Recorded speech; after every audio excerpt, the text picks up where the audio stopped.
keterangan intelijen lagi bahwa saudara Indah pulang ke rumah menguras seluruh isi rumah saya. Jadi ada sekitar 4 sepeda motor ya Pak. Ini sudah diputar semua itu. Grand, Supra kuning, itu dimanipulasi di atas namakan siap dia semua. Suprafit, Revo, dan Vario keluaran terbaru. Jadi ada beberapa motor yang disulap begitu. Jadi dijual terus diganti nama, dijual terus dibelikan ganti nama. Itu sudah jauh hari, berarti sudah melakukan suatu perencanaan yang dilakukan oleh saudara Indah Wahyudiawati, dan tentunya kasus ini patut layak untuk dikembangkan berkaitan dengan organisasi mafia yang ada di Winong, yaitu oknum-oknum ya, pemimpin arisan yang ada di PKBM untuk diperiksa, nama Sunarto, Aminuddin Jamil CS, Sodikin, dan lain sebagainya, Ani Agustiani, keterlibatan atas kasus ini, karena sejak kasus itu bergulir, Indah Wahyudiawati seolah-olah memiliki banyak utang, Pak. Dan itu cuma katanya dan tidak ada pembuktiannya. Maka dari itu kami kenapa meminta kepolisian untuk melakukan pendalaman, pengembangan, dan penyelidikan secara serius atas kasus persekusi eksekusi yang kami alami di Jalan Mojolawaran Gabus sebagaimana saya sampaikan. Dan selanjutnya atas kejadian itu saya udah kehilangan anak dan istri saya sejak tahun 2011 sampai dengan sekarang ini. Itu yang saya sampaikan, bahwa saudari Indah Wahyudiawati sudah banyak mengeluarkan uang, bahwa kami sudah banyak mengeluarkan uang. Ya tidak mungkin kalau ditanya seorang suami mengeluarkan uang itu dengan kwitansi, itu tidak mungkin. Jadi saudara Indah Wahyudiawati ini sebelum pergi dari rumah sudah menguras aset daripada keluarga kami, menipu daya ibu kami, menipu daya palek-palek kami atau saudara-saudara kami dengan budget yang sedemikian besar, dengan pengeluaran yang sangat besar, tetapi balasannya seperti ini, Pak. Jadi saya meminta kasus ini didalami, Pak. Didalami, diselidiki, dan dituntaskan. Syukur segera menangkap Indah Wahyudiawati untuk dapat ditetapkan sebagai tersangka utama serangkaian kejadian tersebut, karena dia yang merancang dan saya korbannya. Jadi urusan utang-utang itu kuandele, Pak. Urusan utang-utang ini, utang itu tuh saudara Indah Wahyudiawati ini kuandele rama kakat, Pak. Dan tidak pinter nyaurnya. Jadi nyaurnya ora pinter. Tidak mau menyaur dan sengaja kabur untuk menghilangkan jejak. Bahkan temuan saya waktu itu tapi hilang, Pak. Ada kwitansi seolah-olah saudari Wiwi itu membeli tanah milik ibu saya ya dengan harga tertentu, dan dugaan kwitansi yang dibuat saudara Indah ditandatangani sendiri itu dipakai untuk numpangi sertifikat untuk dimasukkan di bank atau koperasi, dan ternyata di kemudian hari benar keluarga kami, saya maupun ibu saya, ditagih oleh beberapa bank. Jadi itu intinya bahwa saudari Indah Wahyudiawati sudah merancang permufakatan jahat yang jauh hari sudah dirancang sedemikian rupa untuk kesenangannya sendiri, untuk berpesta pora sendiri, untuk belanja-belanja, untuk sosialita, untuk enak-enakan dengan pacarnya, yaitu Bambang Permadi yang saya sebutkan itu tadi. Jadi kalau petunjuk yang saya dapatkan, keterangan itu tidak dapat pertanggungjawabkan, memang sudah ada perselingkuhan dengan Bambang Permadi itu sejak 2003, Pak. Jadi sejak 2003 itu dugaan kuat muncul tentang perselingkuhan itu sudah kuat.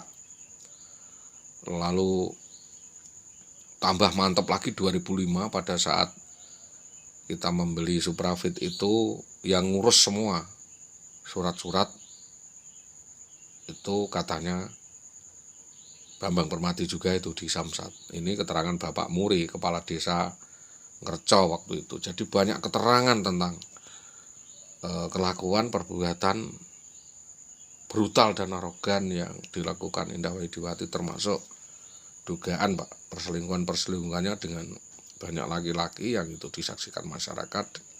Namun karena susahnya pembuktian, ini jadi rumor saja. Jadi saya sampaikan itu jangan sampai lepas dan segera menetapkan Saudara Indah Widiawati untuk menjadi tersangka, karena awal daripada penetapan tersangka itu kan karena adanya perceraian. Jika sebelum perceraian saya bisa nyabut.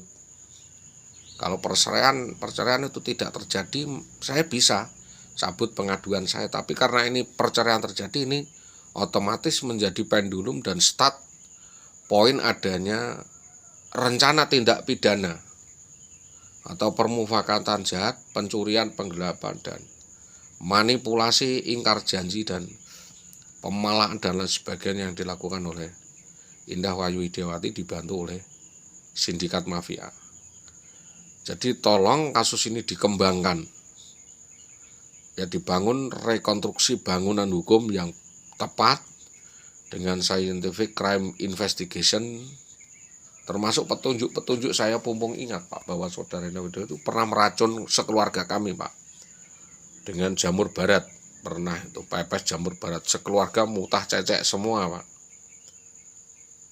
Juga pernah meracun kami dengan racun serangga.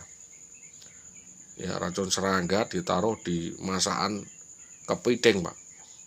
Jadi kalau masak itu dikuasih apa itu pokoknya bubuk serbuk kuning, entah itu pel atau itu budrek dan sebagainya, ditaruh di situ katanya nanti lembut, atau ditaruh beling dan sebagainya. Tidak tahu, jelas kita semua mengalami degradasi di dalam otak dan pemikiran, dan itu saya sampaikan bahwa apa yang dimakan oleh orang waktu itu pada saat membuat roti Pak, itu saya kasihkan bapak saya keracunan, masuk rumah sakit dan meninggal dunia. Jadi apakah itu kesengajaan atau tidak sengajaan? Tentunya saya meminta kepolisian mengembangkan seluruh tindakan Indah Widiawati ini sampai kenapa orang yang berhubungan dengan Saudara Indah Widiawati meninggal dunia.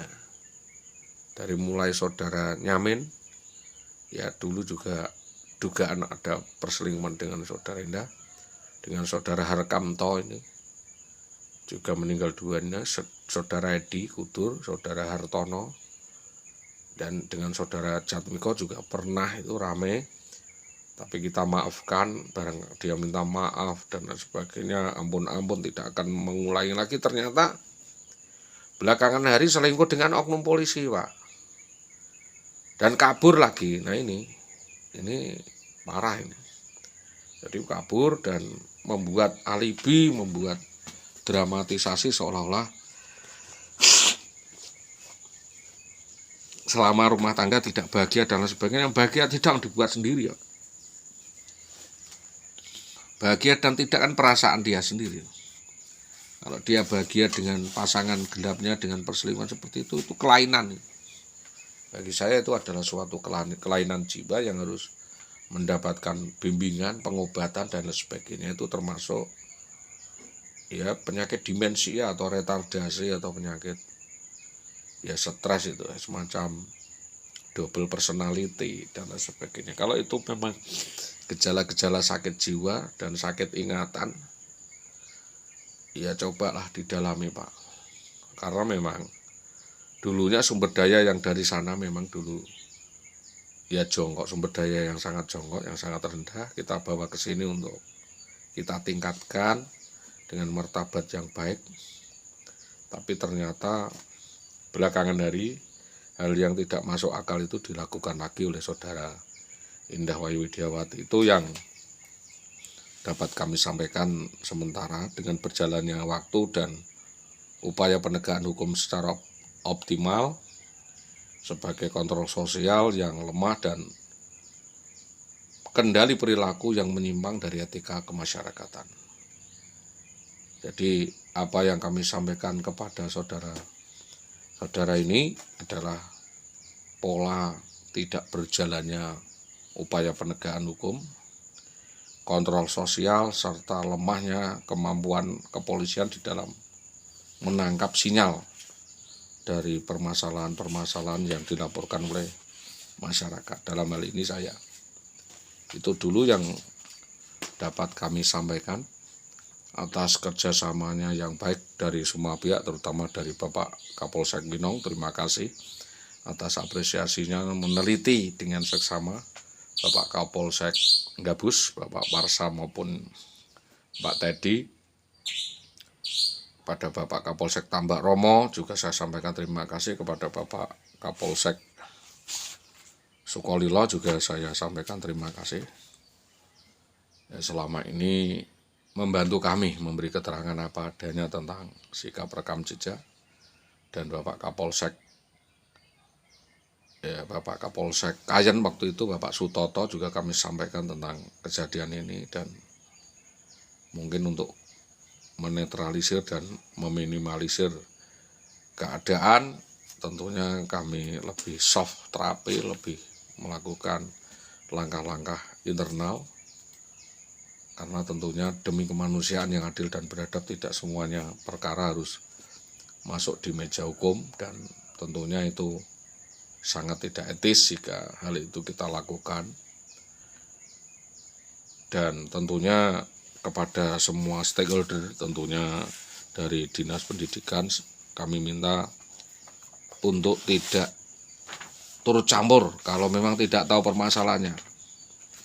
Jadi kalau tidak tahu permasalahannya ya tidak usah komentar, tidak usah turut campur, tidak usah intervensi, nanti bisa geret dan gorok Bapak sendiri. Tentunya terutama dua orang ini yang intervensi sejak awal, yaitu Bapak Purwanto atau Advila Resti yang sempat bersungut-sungut kepada saya. Yang kedua adalah Bapak Jaryo yang belakangan ini juga mendiskreditkan saya atas kejadian demi kejadian. Itu yang dapat kami sampaikan atas kerjasama yang baik dari semua pihak, terutama dari kepolisian. Saya ucapkan terima kasih atas kerjasamanya. Selamat pagi, Assalamualaikum warahmatullahi wabarakatuh.